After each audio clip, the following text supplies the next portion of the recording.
Yeah, I'm a postdoc at Bristol, where I can normally be found admiring all the wonderful things that WASPs do. But this time I thought I want to give some advice to any WASPs or other social insects who might be at the conference, and particularly how they might go about blackmailing the family, which is very appropriate given the festive season. So imagine that you're a wasp or a bird or even a mammal, and what you really want from life are helpers, because raising the kids alone is really tough. But the trouble is, none of your family are stepping up to help. Your family just aren't interested. So you're just left tending your own brood and looking wistfully at the cooperatively breeding species next door. So your problem can be really distilled down to a simple point. You're not getting the help you deserve because you've got a classic Hamilton's rule problem. You've run into the problem of Hamilton's rule. And of course, we all know and love Hamilton's rule, but here's you and here's a relative who's deciding whether or not to help you. And the relative, by helping you, might pay a cost to do so. For instance, losing 2 offspring. And you will gain a benefit from receiving their help, for instance, gaining 2 offspring. And there'll be some relatedness between the 2 of you, which if you're siblings, for instance, could be half. So this Hamilton's rule says that altruism will be favored if relatedness times benefit is greater than cost. But for you, and for the example we just looked at with the cost and the benefit, Hamilton's rule is not satisfied. So half times 2 is not greater than 2. So no altruism for you, and this is the problem you're running into. So your problem is Hamilton's rule, but maybe a solution is blackmail. Maybe one way that you can get around this problem is by extorting your relatives into cooperating. So blackmail was first proposed in a different context in the 70s by the maverick biologist Amos Zahavi. And he was particularly interested in parent-offspring conflict in birds, in Arabian babblers. And he really was fascinated by the fact that young fledglings will call in the nest. They produce begging calls, but begging calls seem to draw in predators. So it's often been thought that's a cost of producing a begging call. But Zahavi had a sort of more Machiavellian take on what was going on. And he suggested that maybe that's the whole point of the begging call. Maybe the idea is to threaten your own destruction by alerting predators to the location of the nest, and thereby blackmail your parents into helping more. If you don't help me, if you don't feed me at high levels, I'm going to trigger my own destruction.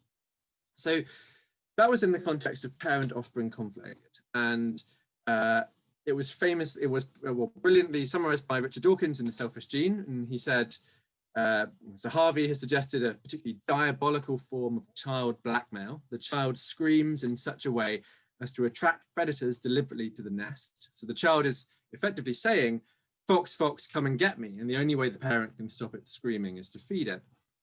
And since Zahavi proposed this, many biologists, including Dawkins, have been very skeptical that this could ever be happening really in the real world. And one of the, really the biggest problem is that the threat just often isn't credible. And to see this, I mean, imagine that I'm demanding that I want you to give me a Mars bar, and to try and extort you into doing that, I hold a gun to my head and say, if you don't give me the Mars bar, I'm going to shoot myself. And even if you care really deeply about my welfare, that's unlikely to convince you to give me the Mars bar, because you'll just call my bluff, and it won't be in my interest to carry out the threat to shoot myself. So it's not a credible threat. And if you're not careful, the same problem you can run into with blackmail arguments in social evolution, with blackmail arguments in parent-offspring conflict, such as Zahavi's. And there's another thing. Well, if blackmail could work in principle, why would we be stopping the parent-offspring conflict? I mean, why would we only stop at the extortion through the direct fitness interests of the parent? What about social evolution more generally, extortion through indirect fitness? Isn't there a way that you could hold relatives, you could extort relatives into cooperation through blackmail in the same way?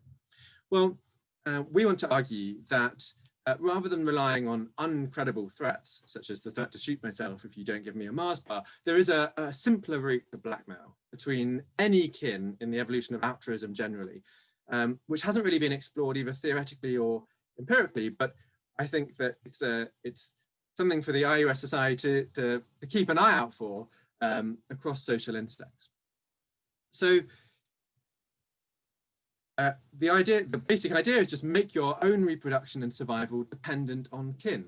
Make your own Darwinian fitness tied to relatives. So here's a simple scenario.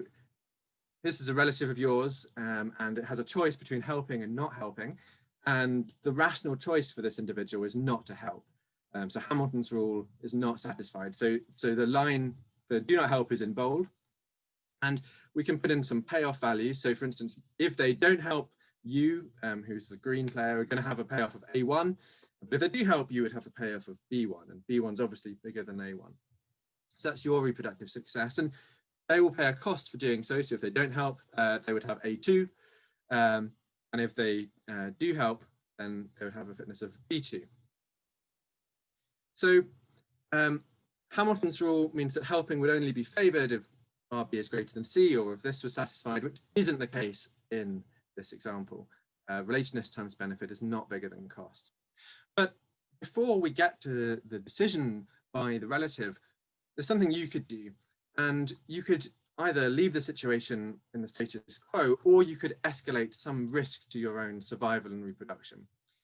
And if you escalate the risk, now the payoffs are different. So if you escalate a risk and the relative doesn't help, you're going to face a catastrophe. So you've tied your own livelihood, your own survival and reproductive success to the relative's behavior.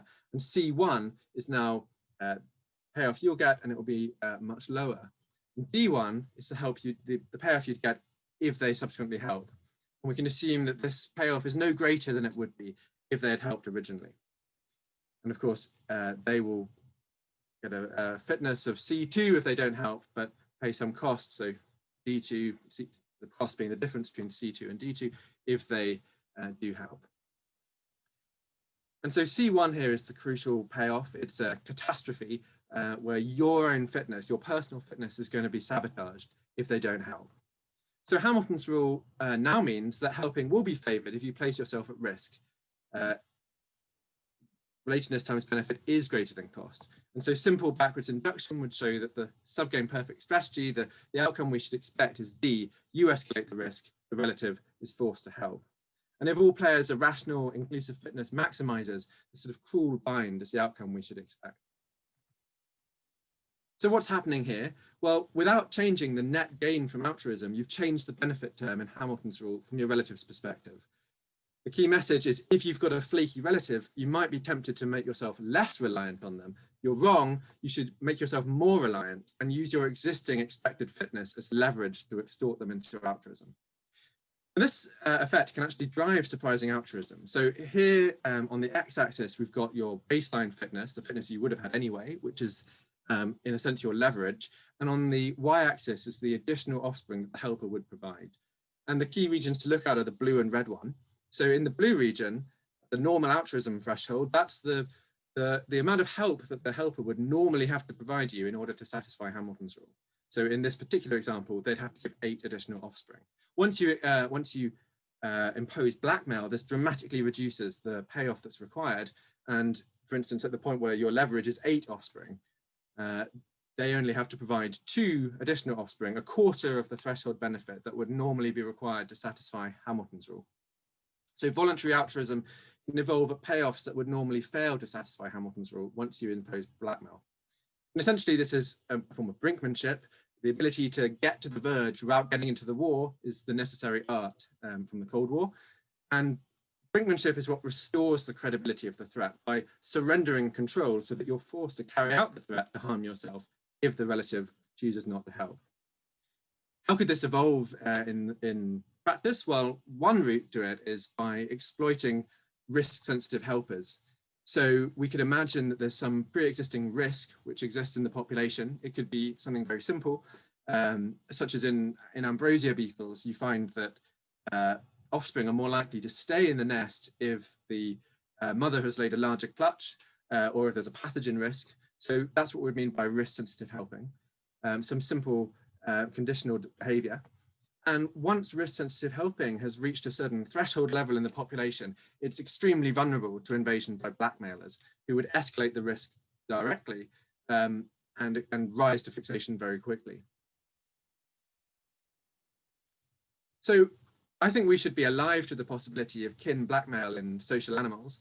There are a number of cases in which animals appear to provide insufficient benefits to justify voluntary altruism. And I think we should look carefully to see whether there are hidden threats of self-sabotage going on in the real world. But of course, like any successful deterrent, blackmail threats in social evolution would rarely need to be carried out, and so rarely observed. Since 1945, there's been no use of nuclear weapons, and yet and a Martian coming down and looking at the world would think they had no impact on human behavior. And yet we all know that nuclear weapons have exerted a huge influence over international politics for decades. In the same way, a successful deterrent through inclusive fitness would be rarely observed, but potentially highly powerful. So how could kin blackmail work in practice? Well, there are a number of possible avenues. So kin blackmail could, for instance, exploit energy budgets, pathogen risks, predation risks, overly large clutch sizes, and so on. It's possible that it could be rare in social evolution, but it could also be easy to overlook in cases where it does arise. And I think that we should be alert to the possibility empirically. And if you're interested in finding out more, then we have a paper on this in the American Naturalist called Kin Blackmail as a Coercive Route to Altruism. And on a completely different note, just before I go, I'm going to be starting a project in January on African Belonigaster wasps, and I'd be really keen to make contact with anyone else who shares an interest in them. But anyway, Merry Christmas and good luck blackmailing your family over the festive season.